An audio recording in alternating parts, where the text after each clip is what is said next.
Hello, and welcome to our first of 3 book talks on the book, 1 Minute Mentoring, How to Find and Work with a Mentor, and Why You'll Benefit from Being One. Why mentoring and why now?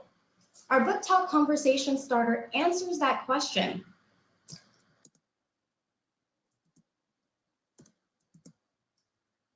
According to a Harvard Business Review research paper or research article, more than 75% of working professionals want a mentor, but only 37% actually have them.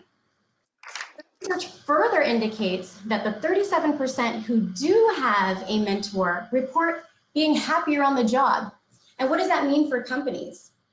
That means higher retention rates. So that's why this is important. My name is Stacey Williams, and I am the lead facilitator of this book talk series. I'm also the Senior Learning Manager at Collaborative Solutions, an HR and finance consulting firm that is proud of our 100% deployment success rate and our 98% customer satisfaction rates. I am also joined by Bob Mallard, our Chief Culture Officer and President of Collaborative Solutions. Bob, welcome to the call. Thank you. And you know what? Congratulations on a successful 2019. On your watch, we actually won 11 culture awards, including Best Places to Work for Millennials and Best Places to Work for Women. So thank you for that, Bob. Awesome.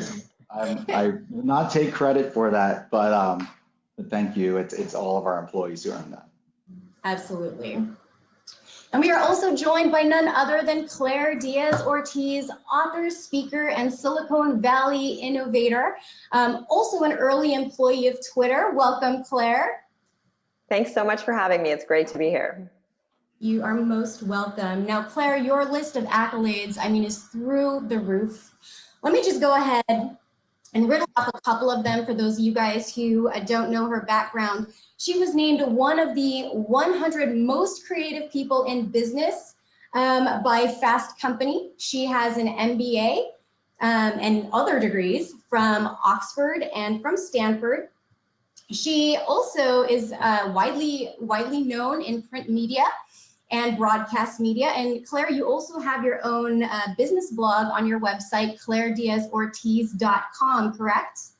I do. Sweet. If you guys haven't checked it out, by all means, out there and check it out. There's good stuff on there. And then lastly, Claire, you're also, of course, an award-winning author of 8 books that have been published in more than 12 countries. That's fantastic. How do you even have time to sleep? I don't know. That's an excellent question. Ask my small children who knock on the door every day at 5 a.m. ready to play. Man, absolutely. Well, Claire, we are so happy to have you on the call. And Bob, same thing with you. Thank you both for dialoguing with me today and with everybody on the call about the importance of mentorship in the workplace. This is an increasingly important topic, and I'm glad we are covering it together. Now, before we jump in, for the rest of you guys on the call, let's talk about where we are, where we're going, and why it's important that we're up there. So this is going to be the first of 3 book talks. Of course, we have Claire on the call, so today we're really going to focus on picking Claire's brain and understanding some of the major themes and ideas that she presents in her book. So that we can all, again, have a better understanding of how mentorships can impact us on a personal level, but also impact our organization. I also want to use this call as a springboard for those of us who want to discuss her book over the next 2 months, which brings me to bullet points 2 and 3. So book 2 is going to cover part 1 of her book, and it's going to take place on January 23rd at 9 a.m. Pacific Standard Time. And book talk 3 is going to take place on February 21st at 12 p.m. Pacific Standard Time. And we are going to cover the second part of her book.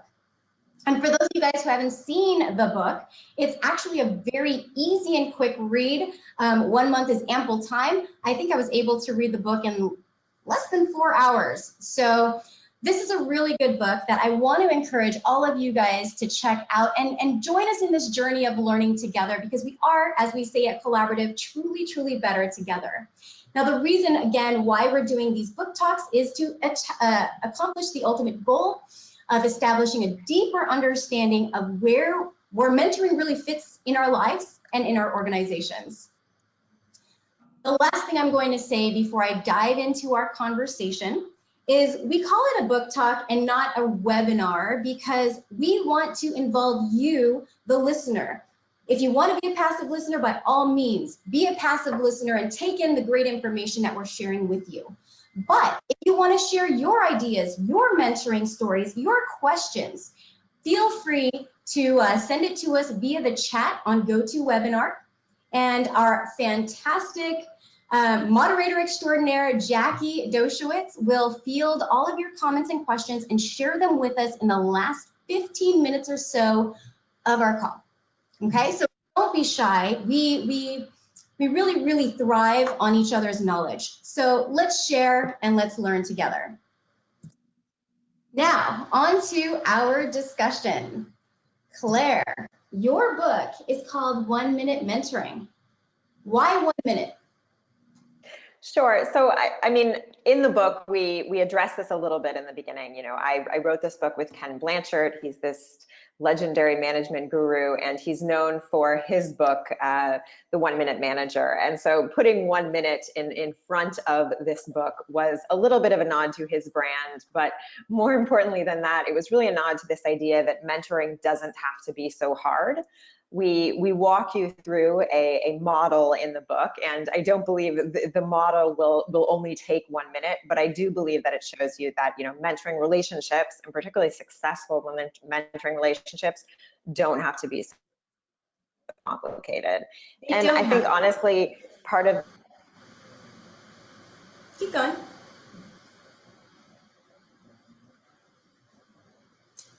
Claire, are you there? We lost you.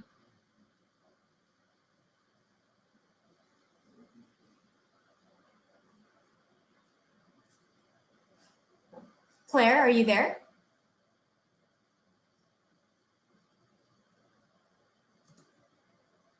There might be a lag on Claire's end right now. Okay. All right. So while that lag is taking place, I do want to just kind of refer to Bob and ask him, like, Bob, what's your take on what 1 minute mentoring means? Because I know that you are currently mentoring 2 or 3 collabs, which is really cool. What does 1 minute mentoring mean to you? Yeah, thanks, Stacy, and hopefully Claire, the expert's feed will come back soon. But yeah, for me, it means that it doesn't have to be hour-long meetings every time we meet. So, for example, I've built relationships with my mentees, and now it might be a quick email or even a quick Teams message which says, "Hey, I'm thinking about this. You know, what are your thoughts?" So they're very quick and pointed, and they're documented as well. So we're using Cronus as a third-party mentoring tool. We're storing it in there, and then the mentees can refer to that and then come back to me, whether it's a call or not. And what I suggest is, like, let's set up calls every week, every couple weeks, just as check-ins, and Yeah. let's certainly not spend a full hour if it's not needed. Everybody's busy, but I do think that, you know, some of these things are just like, hey, I'm stuck in a situation where I need your advice, and that advice, you know, could really only take a handful of minutes, and then we're off to the next thing, and then it's productive. And that's why I do have 3 mentee relationships at Collaborative. We have almost 1,000 employees now. I can't take 1,000, but I'm ready for more. Yeah, absolutely. Yeah, 1 minute, excuse me, 1 minute mentoring. It says in the book that, you know, it's really important to establish a cadence, a meeting cadence at the beginning of a mentoring relationship. And Bob, per your point, it doesn't have to be really long. They can be very short 15-minute meetings if that's all that's really needed to get the mentee where they want to be. So Claire was getting at that point about it not being overcomplicated. So mentoring relationships should never feel complicated. They should feel natural. And in this book, it talks about the main character looking for different, looking for a mentor and having lunch with and meeting with a bunch of different personalities that just did not fit his personality and his values. So eventually he met someone named Diane, who is a successful VP of sales, and they just clicked and it worked.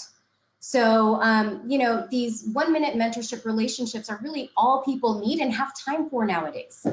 So, Claire, are you back on?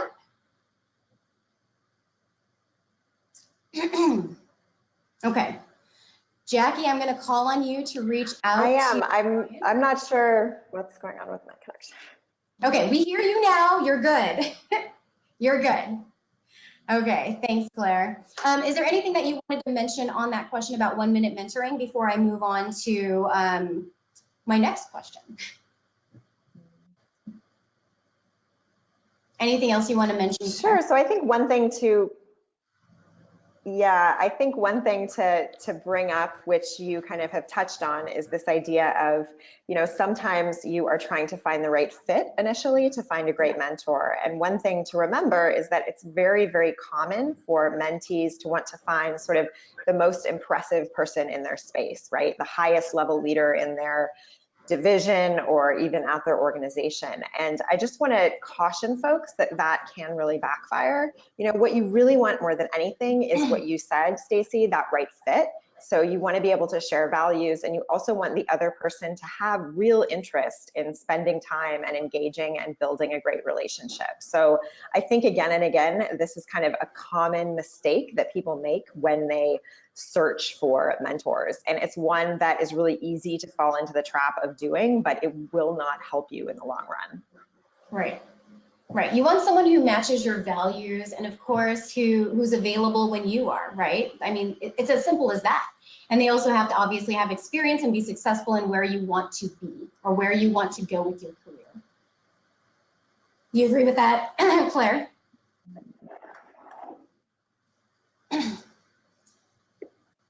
Okay. So 30-second time to Claire, I think we'll go with she agrees. What was that, Bob? I said, given the lag time, I think we're gonna nod our head and move on. Okay, I like that.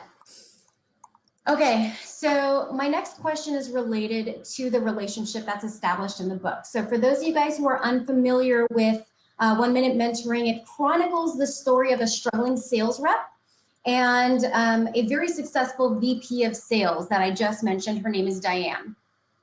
And in the initial meeting that Claire and Diane, or that Diane and this main character have,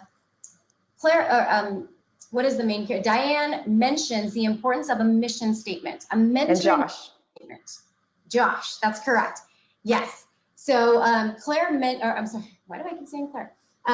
Diane mentions to Josh that a mentoring mission statement is extremely important. And let me just very quickly read an excerpt from your book on this topic.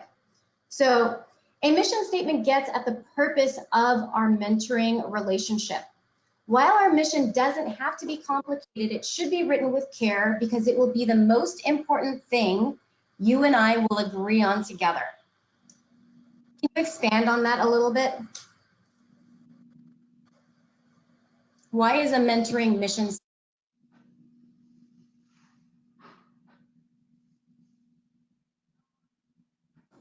So the mission statement is really the first step of what we call the mentor model, and coming up with a joint mission statement is really important. It's really easy for mentees to feel that the mission statement is going to be all about them and their career, but in reality, what is best is a mission statement that addresses some amount of growth that both sides want to do. And so I think that's an important kind of point to make here. Throughout the rest of the book, we take a lot of time to show that in reality, the most effective mentoring relationships are ones where both sides gain something. And so, it was super important to me and Ken to show that the mentor, in this case, Diane, is really gaining a lot from this relationship, and not just in small tactical ways. I remember when Ken and I first started our mentoring relationship some 6 or 7 years ago, he used to make the joke that, I had this technology background and so I could help him, connect to Skype and get on Twitter. And those are well and good, but those are really small things. And it's important to realize that, in a successful mentoring relationship, the mentor is actually going to have longer term changes in their life, which, of course, I have been able to add in other ways to Ken's life at this point. But it's really easy, I think, initially for mentors to think, oh, this mentee can't really add much to my life, and I'm just doing this sort of out of the goodness of my heart. And for it to really work, you have to see kind of give and take on both sides.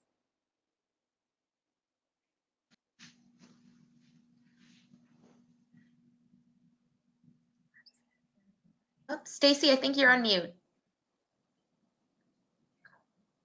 Thank you, Jackie. So yeah, that's actually a really good point, and that's bringing me up to my next question, which is how does a mentor benefit from the mentorship relationship? So Bob, I want to piggyback to you on this because I know that again you are mentoring.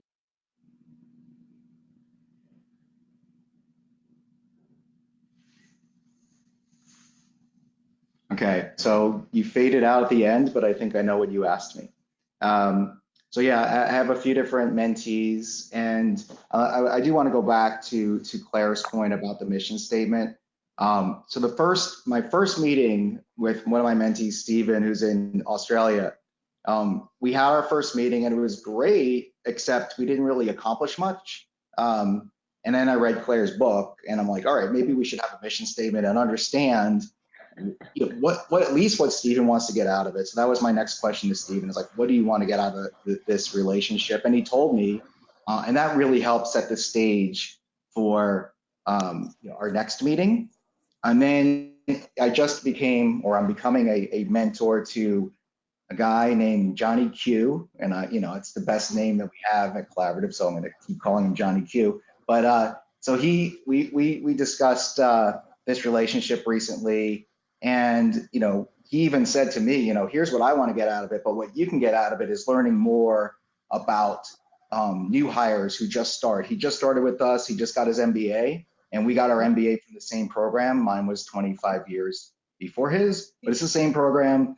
Not too many of the same professors, but it will really help me, I think, understand his perspective, like how he's onboarding to the company. Are we doing the right things? So, and it's energizing to me to have these types of discussions. So for me, just be able to help other people is a win.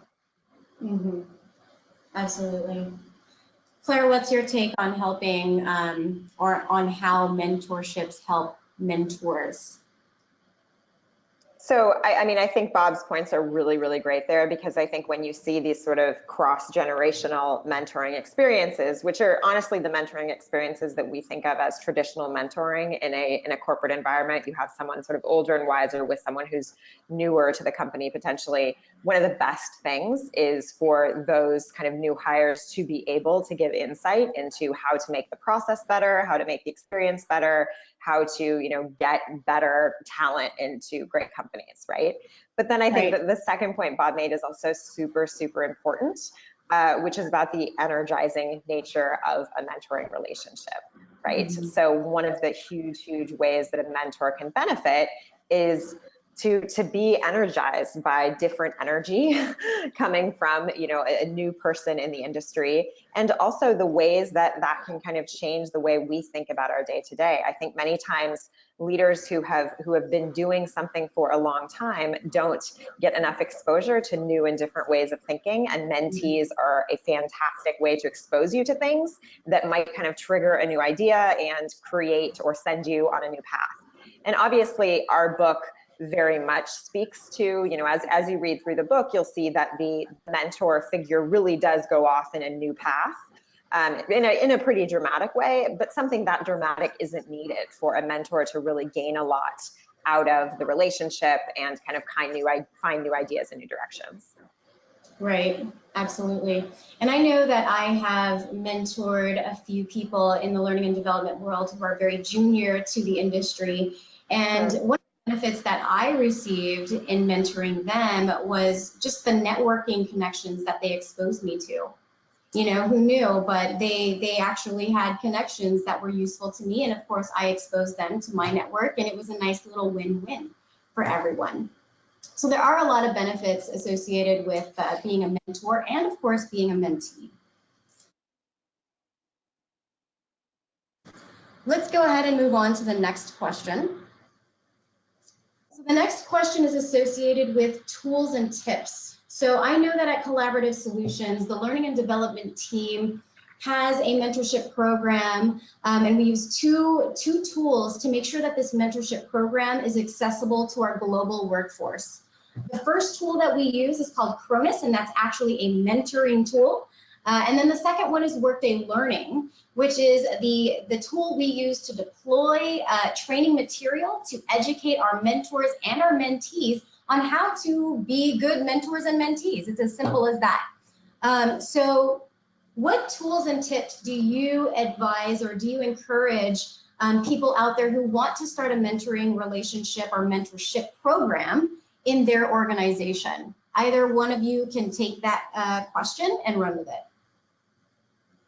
I'll start. Alex, it's just you mentioned Workday Learning, and you know we're living and breathing everything Workday. That's what we do. So I've used that pretty religiously just for my own learning path and to recommend it to others, that whether they're direct reports or mentees.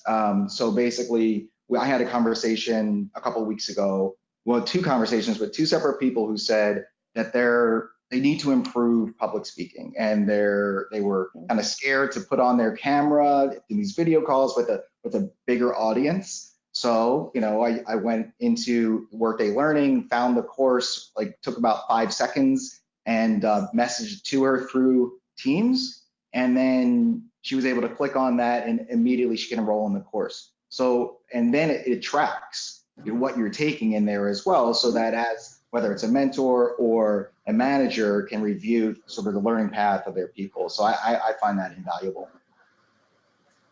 Yep, absolutely.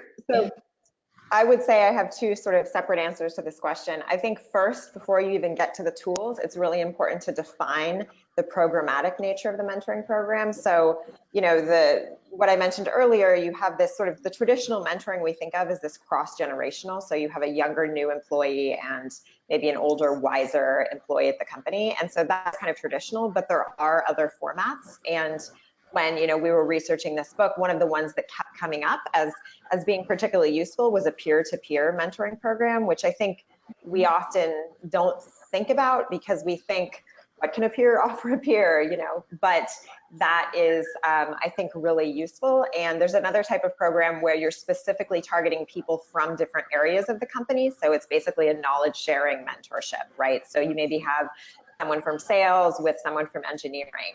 And that kind of uses this idea that has become popular in recent years that I'm a fan of. It's called info sponging. And basically it just means that if I am trying to figure out a problem, there's a path where I can get random bits of information that have nothing to do with the problem I'm facing. And that can give me new insight. And so this kind of knowledge sharing mentoring is interesting when you think of, you know, an engineer trying to solve something, and maybe she speaks to someone in marketing and they have an interesting conversation that sparks a new idea. So I think first things first, to come up with some programmatic structure around what kind of mentoring it's going to be. And then I would say for tools, the most important thing is just to make sure that whatever tool you're using, it is something that is widely used within the organization and is kind of the go-to way people can communicate, or one of the key go-to ways that people can communicate. So for example, these days, I hear more and more people talk about one-on-one mentorships on Voxer, which is this phone application tool that allows you to record voice messages and pass them back and forth, and you can record either online or offline. And so that's been kind of on my radar as of late. In the book, Ken is kind of old school, and my mentoring relationship with Ken, funnily enough, has always been about actual phone calls, right? He doesn't like text messages. And so in the book, he wanted to do that, and I convinced him, okay, let's go with Skype, right? But I think it brings up this interesting point that it's really about, what tool your mentor and mentee is going to kind of intuitively go towards, because you're really just trying to encourage engagement. And especially in the beginning, I would say, for that engagement, when you're sort of in more of maintenance mode, or you have kind of a rhythm to things, you can get away with trying different tools and trying something that might have a little bit of a higher barrier to entry to get you to log on. But in the very beginning, just doing as much as you can to just encourage engagement is important. Right. Right. Yeah, I agree with that. I also think that the very beginning, Yeah. it should almost be required, especially if the mentor and mentee don't really know each other, to just have a face-to-face or a video call just to talk about everything other than the mentor relationship. Understand about their interests, if they want to talk about their families, if they want to talk about just why they're doing what they're doing. I think that lays a foundation in the relationship, and I think you touched on that in the book as well. And I think it's really important, because it's really hard for me to be a mentor to somebody that we have very little in common or really don't know much about, because you don't have the underlying relationship. Totally. There's a story we tell in the book that is something I'll always remember. It's a story from Ken Blanchard's early life, where at the time he was just, he was a young man, and he was becoming connected with Peter Drucker as a potential collaborator on a project. And he talks about this idea of understanding form versus content. So form being the way you interact with one another, and if you share your values, versus getting into the content of the engagement and why you always need to put form before content. And so it's kind of an interesting lesson that I've always kind of kept with me, of making sure that you have that connection in some personal way and some value sharing way before you immediately dive into the nitty-gritty of how we're going to solve your mentee's problem. Yep. Just making sure you're a personality match, right? A personality match, a values match. Yeah, that's extremely important. And it's also mentioned in the book, that's what the main character, Josh, does with Diane, and it works out nicely. But again, Josh had to go through a few different potential mentors before he found the right fit. So if you guys are looking for a mentor, by all means, take your time and find the right one. Take your time and find the right one. So I have a question for Claire. Go for it. So if somebody is, let's say they reach out to me and I'm their mentor, and then they go, that guy is not the right one. Like, how do you recommend the mentee actually letting me down easy and moving on? I think the best thing is to kind of just be as clear and upfront as possible without having it be some big breakup, I should say. It's funny you asked me this, because I'm like personally dealing with this very situation this morning in a related scenario. So I've had this mastermind group. So it's basically a peer mentoring group for about 1.5 years now. And we had a great first year, but in the last 3 months, it's become clear that it's just become so hard to schedule, right?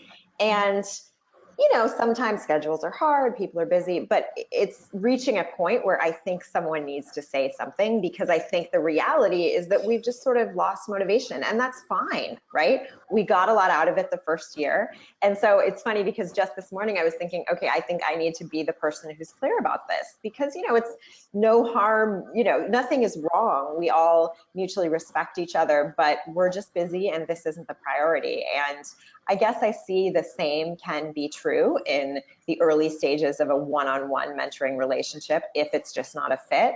Just being really clear, It says in the book, whenever you're in that situation, that you should just be professional and thank them for their time, right? Thank them for the time, for stepping up and meeting you and giving you a chance to get to know them, but always be gracious and be professional. That's what I would do. I would agree. And I think, just to reiterate, I don't think it requires some big breakup conversation. You know, I think that makes us not only sometimes want to avoid the conversation in ways we shouldn't necessarily do, but it also isn't really needed, you know, because I think that it's important to remember, even with the best mentoring relationships, you will probably reach a place where you won't be that connected anymore, and things will sort of naturally be you know, a bit more, meetings will be more paced out. You will only maybe connect when you think of someone on a holiday or birthday, that kind of thing. And these sort of natural ebbs and flows are natural. Mm-hmm. Absolutely. I learned the term ghosted from my daughter when she's in college, but I had a mentoring relationship with someone who, outside of this company. It was a very random thing through LinkedIn. And we had one meeting, and then I told her, I said, well, I'm supposed to have a call today with this person, and then it didn't happen. And then I followed up and never heard from the person again, and I was told I was just ghosted. So it was a learning experience for me. I learned what that meant. So. Oh, Bob. Yeah, don't ghost your mentor. That's terrible. Horrible. Oh, you know, Claire, I'm actually glad that you brought up the whole idea of knowledge sharing a few minutes ago. And we actually, at Collaborative, we have what's called an open forum type environment, where all of our trainings are pretty much open to anybody who's interested, because there is there's real value behind cross-pollination of knowledge in an organization, especially in an organization. So can you tell me a little bit more about that knowledge sharing for those people who are interested in just kind of understanding how they might be able to bridge more connections across the different departments that they work in or work around? Sure. I mean, I think there's a lot of kind of studies around this, and probably one of the most famous one is the old Google one, where Google, I guess it is still active, but it was very popular in the early days that, you know, if you were a Googler, you would spend 80% of your time on your main project and then 20% on some sort of idea, right? Exciting idea, side project. And oftentimes those side projects were actually ones that were in collaboration with different departments, and sometimes some very strange collaborations, right? And what was so interesting about many of these sort of strange collaborations and side projects is some of the best kind of tools and things that we use today, things like Google Maps, actually came out of those. So it's pretty interesting to see how, when you allow your brain a little bit more white space and a little bit more creativity, you actually can come up with some really amazing ideas. You know, I worked at Twitter for a number of years, and Twitter was one of those side projects that was incubated at blogger.com, the folks who created Blogspot, which is where everyone would blog in the early 2000s. And it was the same type of thing. Some people got together, they had some extra time, or maybe they found some extra time, is what's probably more important to say. And, you know, they were able to come up with something creative. And so I think that's probably the best thing that knowledge sharing can offer, is this ability to kind of get out of your day-to-day routine and start thinking more openly about ways that your role could be slightly different, or your mission could be different, or some project you are working on could have an even greater impact. Yeah. Bob, I like that idea of spending a certain percent of our time coming up with new ideas. Maybe so we have that already. And for our consultants, who, you know, we are a consulting firm.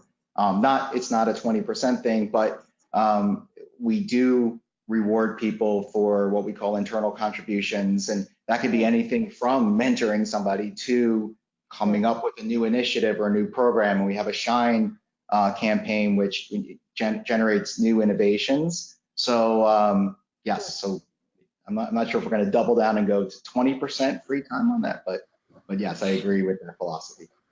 Well, and I just want to add one thing. I think what's some of the research I'm doing now for a new project is really looking at the idea that, you know, innovations are most kind of interesting, but also most successful when you have supportive environments, so supportive ecosystems. So you guys doing something like that, like rewarding employees for being innovative, is exactly why you would get more innovation. So that's really, really cool. Yeah. Okay, cool. One question that I had before we move on to the audience and hearing what questions or comments they have is it ever okay, and I'm asking both of you, is it ever okay for a mentor or a potential mentor to approach a mentee as opposed to the other way around? I would say 100% absolutely. I think the challenge is that I think, you know, oftentimes, especially in cross-generational mentoring relationships, mentors are notoriously busier and so aren't seeking it out, and they maybe aren't necessarily seeing the benefit as readily. I would say the one area you see that not as often as when you look into sort of mentoring relationships outside of the professional arena. So in the book, we talk a lot about the Boys and Girls Club of America, and you see more frequent sort of mentors seeking mentees in those types of situations, right, where you're helping a disadvantaged kid, say. But I think it happens less in professional environments, and I think that's really a shame, because again, this gets back to what we've been saying of just mentors can gain so much from being a mentor. Yeah, I agree with you, Claire. And as a mentor, it is awkward though. And I almost have the same philosophy about this as I do with friending somebody on Facebook, where I'll say I would do it, but I'm not going to go friend request Stacy. She can friend request me because I don't want to make it uneasy. And in the same way, I'm not going to say, can I be your mentor? So through our Cronus platform, we do have all of our mentors go out there and say, I'm willing to be a mentor. Here's some of my interests. Here's how I can help. And that way people can do kind of that matchmaking thing themselves and look to somebody. But yeah, it is sort of a weird thing. I wish it was a lot easier, and but you never want to put somebody on the defensive. And what if I offer that to Stacy and then she said no? And that, then you'd feel like I can't say no. So yeah. Stacy, there's one other thing that you and I had talked about a little bit earlier. I don't know if I thought it would be interesting to just chat a little bit about the conflict of interest nature in the professional mentoring environment. Sure, go for it. So I think one thing it's good to bring up, because so in our book, we share the story of kind of a mentor and a mentee and the way they kind of change a little bit. They tweak their career trajectories in the course of their mentoring relationship. And so one thing that you and I had just synced a little bit on was this idea that, you know, what are some of the ethical concerns of that if you have a corporate mentoring environment? And so I do just want to bring up that, you know, it is important to realize, especially if, you know, it's a hierarchical mentoring relationship where you have, you know, a VP mentoring a new hire, it's probably a good idea to be clear up front as the mentor that you are a mentor in the guise of guiding the person within the organization. And, you know, should they really have a desire to move outside of the organization, they probably need kind of a different listening ear. So that's just something to be cautious of, because I think sometimes people can maybe make that mistake and then you get into a little bit of an ethical minefield. Absolutely. Yeah. Thank you for bringing that up, because that is important for people to keep in mind as they accept these mentor relationships. Well, it does bring up a question that I had, and it's something that I continue to, I don't know about struggle with, but I'm trying to draw the line between coaching someone and mentoring someone, right? So I'll have people on my team that I'm coaching, but maybe I'm not mentoring them. So do you have any thoughts there, Claire?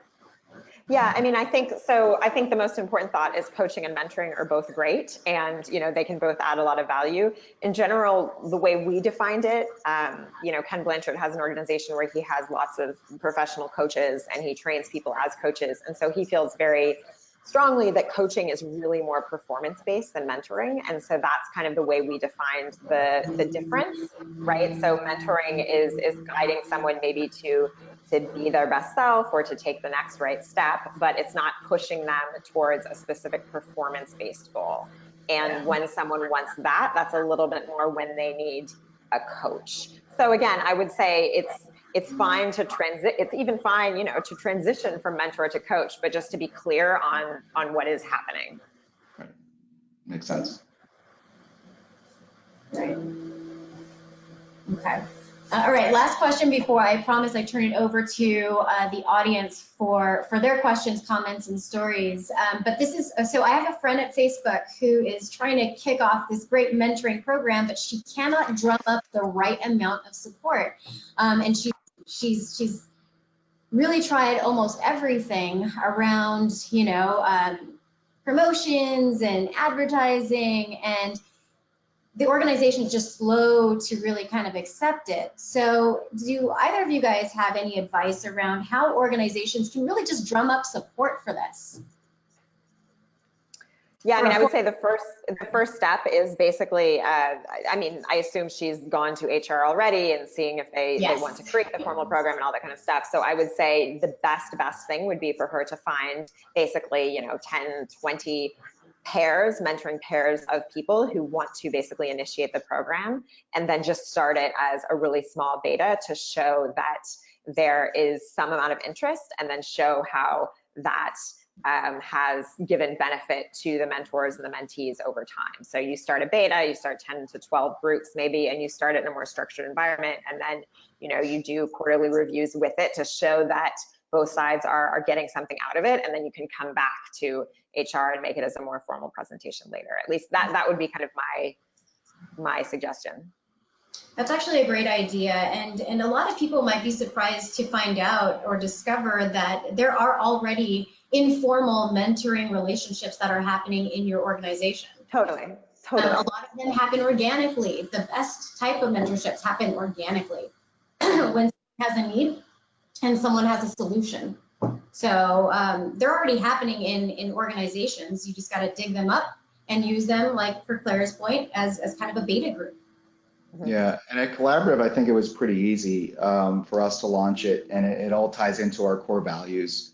So we have 5 core values. 3 of them are people, knowledge, and collaboration. So it's all about our people, right? We're very focused on our employees, and we equip them, especially in this workday space that we're in. Our people are the strongest workday consultants in the world, right? And then they share this knowledge. And the type of people that we hire, we always say we want the people who fit best as part of a team, who look to help other people. And it's not necessarily the smartest person in the room.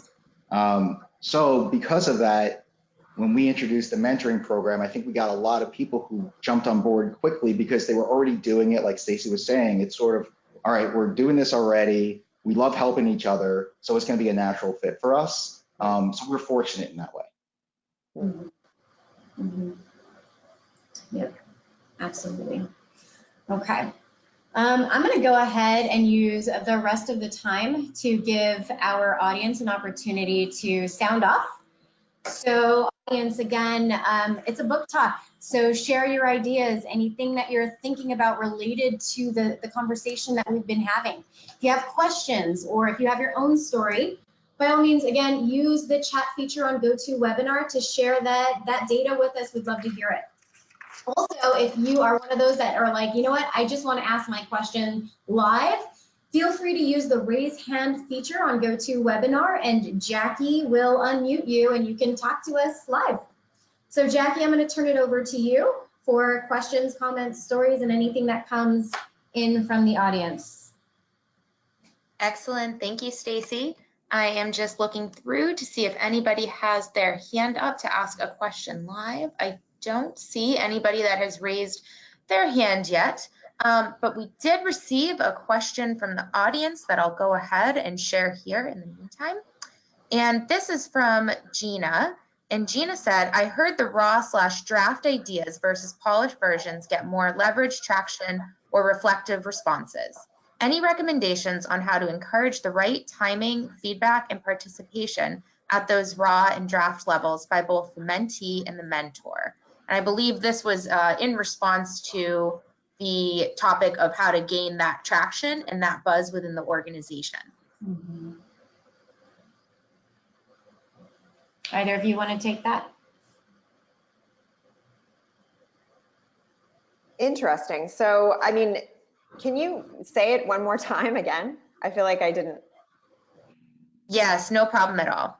Gina said, I heard that the raw/draft ideas versus polished versions think in response to like kind of that focus group beta testing principle that we were talking about, get more leverage, traction, or reflective responses. Any recommendations on how to encourage the right timing, feedback, and participation at those raw and draft levels by both the mentee and the mentor? Sure. So I think that's a very interesting question. So I think two things come to mind here. The reason that she is suggesting, and I haven't seen the study or this article showing that this, raw ideas would get more feedback, makes a lot of sense to me intuitively, simply because mentors want to feel that they're able to have an impact on a mentee's life and trajectory. So if I, as a mentor, feel that a mentee is coming up with an idea that is really in process, then I will probably be more incentivized psychologically to want to provide insight, right?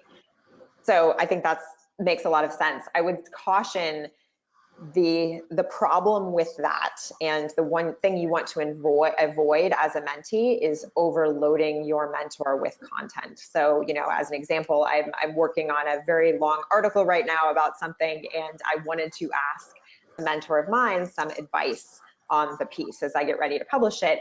And, I was kind of trigger happy on my computer and kind of wanted to send this pretty rough version to get insight. And then I really stopped myself and I said, knowing how busy this mentor of mine is, this is not the best choice. You know what I mean? Like, I want to have something, furthermore, a little bit further along, so it's not so rough, right? But also, more importantly, I want to be able to ask a few specific questions of the way the mentor can legitimately provide or specifically provide advice. So I would say that would be kind of my response to her question would be, yes, go ahead.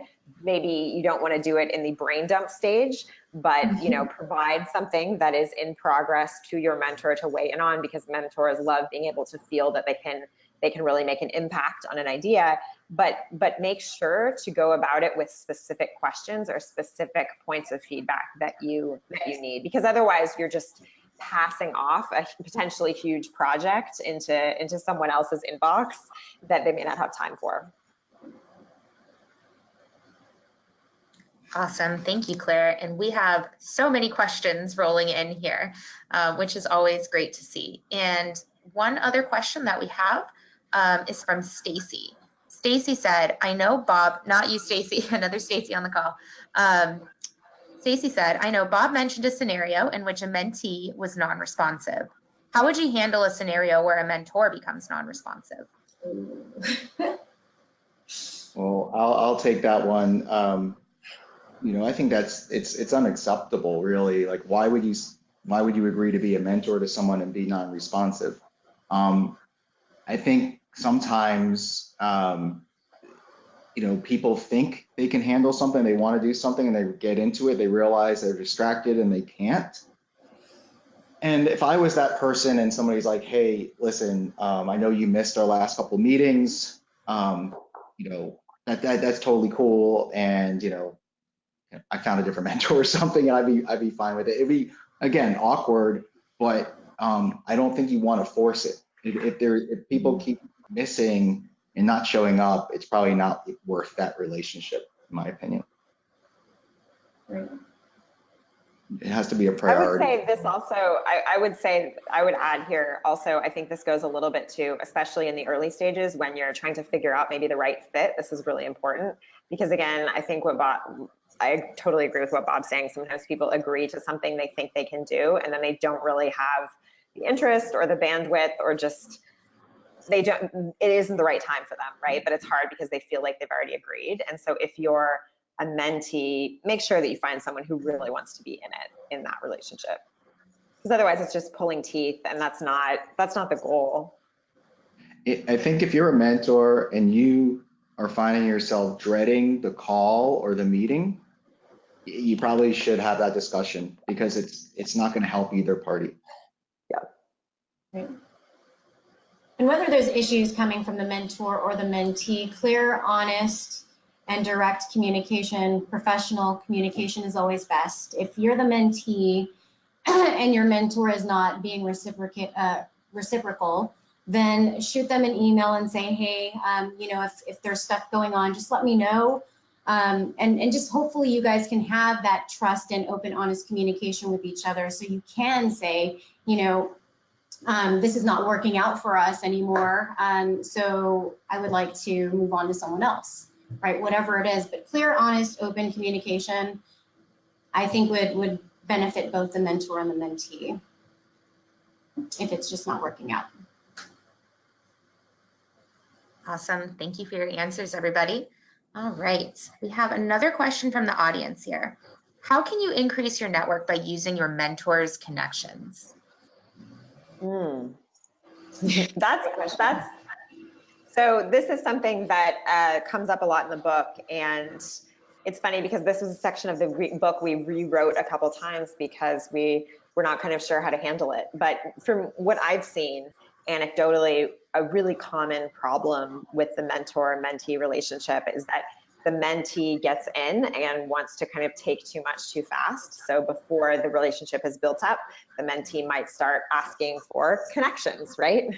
To people they want to network with, to other people they want to knowledge share with, that kind of thing. And that can be really a challenge from the mentor's perspective if you don't necessarily know the person well yet, and you really want to build your relationship before you sort of open up your Rolodex to someone, right? And so I think it's just important as a mentor, if the mentee starts asking you for that stuff too early on, just to say, I'm happy to do that, but I want to work on developing our mentoring relationship first, just so I understand how that I can really best help you.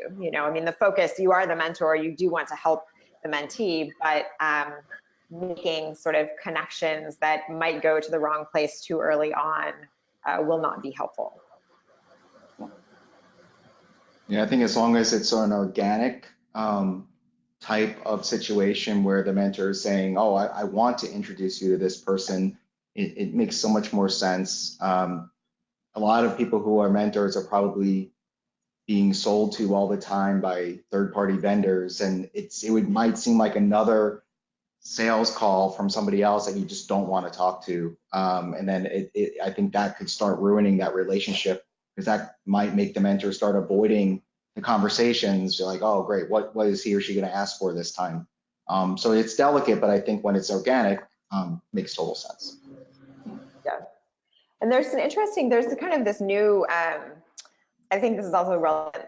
In the last couple of years, I've seen this more and more. There's just this greater and greater trend towards the like double blind emails. So when you are introducing someone to someone, basically the idea is you first ask the person if they're open to the introduction, which I think can also be really helpful, a helpful tool for a mentor in this scenario. So if a mentee asks for a connection to someone and you as a mentor are not entirely sure about the direction of where that's going or the value to the person you're going to introduce them to, doing kind of the double blind thing where you first ask the other person if they're open to it is a great way to kind of protect all parties.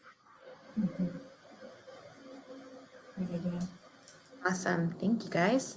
All right. We have somebody from the audience who would actually like to ask their question live. So Alexandra, if you can just bear with me for one moment, I am going to give you audio privileges. So just hold on a second.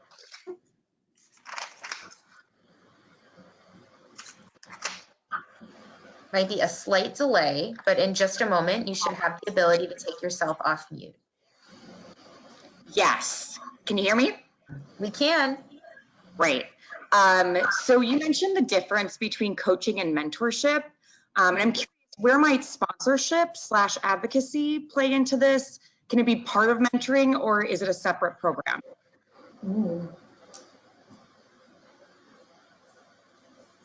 Claire, you want to jump on that? Yeah, I mean, so I would say sort of on a general level, I think being an ally or a sponsor to someone, to me, feels really similar to being a mentor or to being a champion. However, I would say it's probably a lot less structured, at least in my experience. When I am championing someone or trying to serving as an ally or sponsor, it's often I don't necessarily have a clear mission statement in line. We aren't necessarily engaging on a regular basis. So in my experience, it's less structured, but I don't know. Bob, do you have an opinion? Yeah, I don't know, the type of person I am, it's like I'm so non-political when it comes to the way an organization works, that I don't even think about like sponsoring somebody or within an organization or anything else. So sorry, Alexandra, I don't have a good answer for you, but I really think I'm more of a person who likes to coach and mentor. And if any of what I'm doing falls into sponsorship or anything else, that's great. But I just really want to see our people be successful at Collaborative and help people, find their, what really drives them and make them successful. So I don't think I have a great answer for you. Thank you, Alexandra, for your question. I will say one more thing though to Alexander. Sure. I do think one thing not to forget though, when it comes to being a sponsor, an ally, or a champion, is you do want to make sure that you still have that kind of values match and that relationship, as we talked about, in the mentoring relationship first, before going to the next place. Mm-hmm.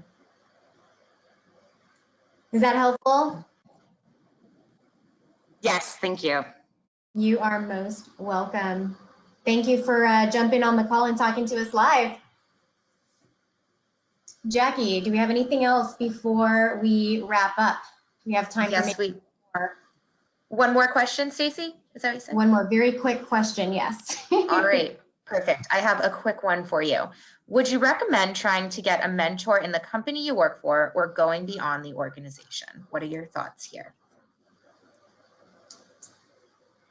I would say it completely depends on your goals. If you see yourself at the company for the midterm, I would go within the company for sure. If your issues and if the goals of what you want to work on with the mentor have to do with potentially making a pivot or making a lateral move outside the company, then I think that would be your answer, and you'd want to be finding someone outside the company, simply because you can't ask that of an internal mentorship.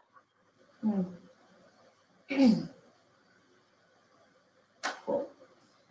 I know for me personally, I like looking at my entire network and identifying, again, the best person to help me accomplish my goal. So I like looking within the organization and also beyond. And per the points that we made earlier, these mentorships come and go, and that's just the natural ebb and flow of them. So I actually have 3 or 4 different mentors that serve different purposes in my life, and none of them work at Collaborative. But I know at some point I will tap into the reservoir of knowledge here because there's a wealth of it. But for me, I know that I like looking at all my options, looking at my network, and really just kind of honing in on the person or the people that can really help me achieve my personal goals. Bob, what are you thinking?